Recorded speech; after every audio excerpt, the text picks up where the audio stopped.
This video is brought to you by Miniature Market. Thousands of board games, discounted prices, miniaturemarket.com.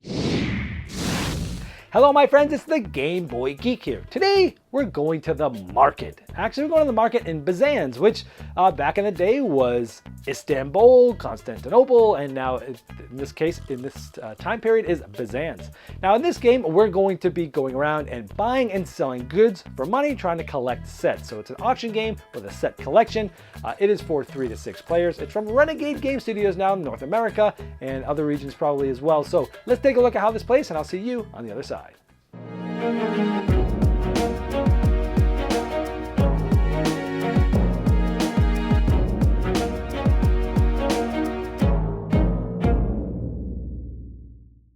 Each round goes through 2 different phases, an auction phase and a market phase. During the auction phase, players will be bidding to try to win cards of a bundle that are out there on the board.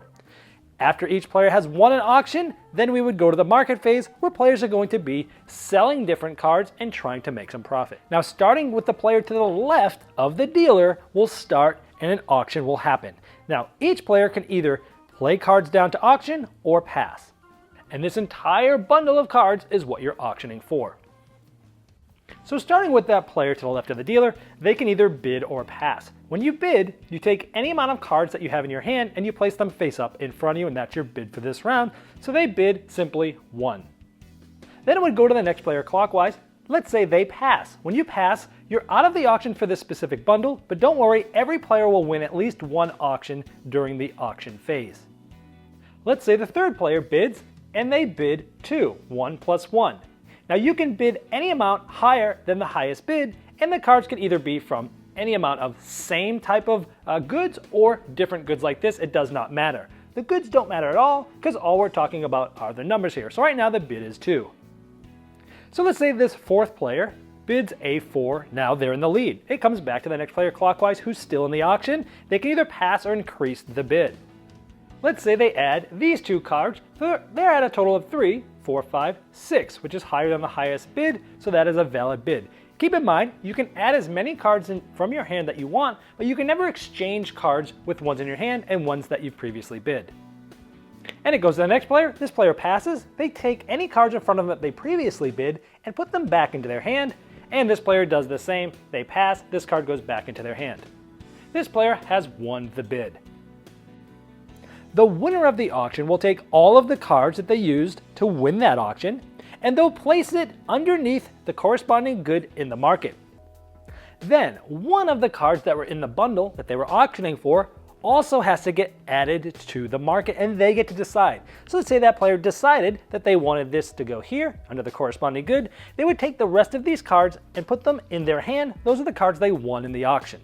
That player will also take the top bidding card, and they'll place it right in front of themselves, reminding them that they can no longer participate in any auctions in this round. Then you'll proceed to the next auction of this round. You look at the top bidder card, and you place that many cards from the top of the deck out above the market, and now these are the cards, all this is one bundle, that is being auctioned now. After the last auction, we move to the market phase. The player with the lowest bid card in front of them is going to be able to go first and get cards from the market.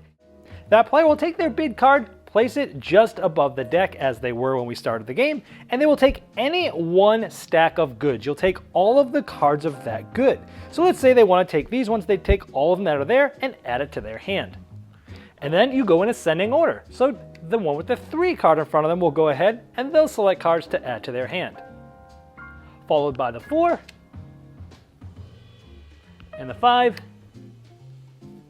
So we've shown you how to auction for cards and get cards from the market, but how do you actually make profit? Anytime during the game, a player can sell goods. When you sell goods, you must sell exactly 3 cards of the same good type. You'll take one of those cards and keep it face down in front of you after you've revealed these to everybody. The other 2 cards will get removed from the game. So you always need 3 cards, you keep one face down, you remove the other 2, and all 3 have to be from the same good. Now there's one more type of card I have not shown you, and it's not a good card, it is a merchant card, and they look like this. Notice the number 0 in the upper corners. This means that once you have these cards, you cannot use them during auctions because they're not worth anything, and you get them the same way as you'll be auctioning for bundles of cards, and they'll be coming out just like the goods. But how they are used is when you're selling a set. Remember, you need to have 3 of the same set in order to sell. In this case, I only had 2 of this good, but you can use a merchant as a wild. So in this case, I could sell these, I could get rid of these, and then flip this over for profit. And if you're able to have 3 merchant cards, you can sell them all for 5 points. That's what the 5 in the middle of that stands for. So you would essentially get rid of these and flip this over as your $5 profit. And also keep in mind that merchants can find their ways to the market under the corresponding icon. You play that last round as normal, auctioning and then going to the market, and then the one with the most profit at the end is the winner. You flip it up and count them all up. In this case, I would have 18 points. Whoever has the highest total values is the winner. All right, in Byzanz, first of all, I love the clean looking artwork in this game. It's just nice to look at, and it's just done really well. So Renegade usually does a good job with art, no difference here. It's very good to look at. The game is super easy to teach. I mean, you're just literally bidding for cards, and then you're trying to sell and get sets to sell them. So it's super easy to teach, but this game has some tough decisions. You're trying to decide which sets should I be going for? How much should I be bidding? What are other people bidding? What is this worth to me? Do I want to try to win early and get a bunch of cards, or win late and go first in the market and build up for next turn? Do I really want to try to waste these wilds now? So there's a lot to think about. Now this isn't a super deep game, but for as light as it is and for as easy as the mechanisms, there's a lot of great choices to make here. And I love that you are trying to bid with the same cards that you want to sell that when you go to the market. It's like, oh, I want these cards. Ooh, but I got to bid with this card, and I was ready to try to make a set with this one. I don't know if it's worth it, so I'll bid on this other one. I won't be able to bid as high. And it's sort of this like really, really interesting flow here of the game where, oh man, I want this, but I don't want to bid with this. And it's just agonizing decisions, but great game. I like how the early auctions, you get more cards, but you get your last choice at the market. So yeah, if you're going to get a lot of cards, then you're going to get your last choice of what's over there, and it sort of balances itself out that way. And if you go last, you're basically, getting just 1 card, maybe 2. Yeah, I think just 1 card, and then you're going to get the first choice. Maybe there's a lot of good things at the market that you want, and that really will set you up for the next round. And so I just love that sort of self-balancing mechanism there. I also like the merchants. Can be used as a wild to have a set there easy, or it basically can be used to have the best scoring set for 5 points. I also like having the different denominations for bidding, and so you have these cards, and you can't sort of split them up. If you have a 2 and that's all you want to bid with, then you have a 2, right? If you have a 2 and a 1, then you could bid the 3, but there's certain denominations. It's not like you're just going to be going up by 1, 2, 3, 4 like that. Like the auctions move fast because of those differences of denominations. This game sort of reminded me of a cross between 3 games that I love. Biblios, because of the interesting bidding mechanism of having to bid, you don't get change back, things like that. Also that whole thing of like, hey, you get the first choice. For Sale, where it kind of felt like 2 different games going on, where it's like, hey, you're bidding for cards, but then you're also working with the market.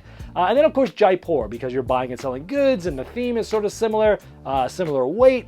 And so it took 3 games I think that I love and kind of put them together into one, and I really like this a lot. So overall, if you're looking for a short 30 to 45 minute auction game that has a lot of good decisions to make and what might be a cornerstone auction game for you, this is definitely one to check out.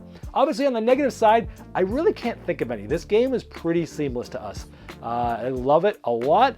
Only negative thing is maybe if you don't like auctions, it's not, like as I was mentioning, it's not as bad as some where you're not just going to go around bidding and bidding and bidding up one, because the auctions move pretty fast, but some people just don't like auction games. And I'm not sure this game is going to make you like auction games, but because of the bidding, you might want to check it out anyways, because it is very good. And I like this game so much, I'm going to be keeping it in my gaming library. So let's give it a saxophone serenade.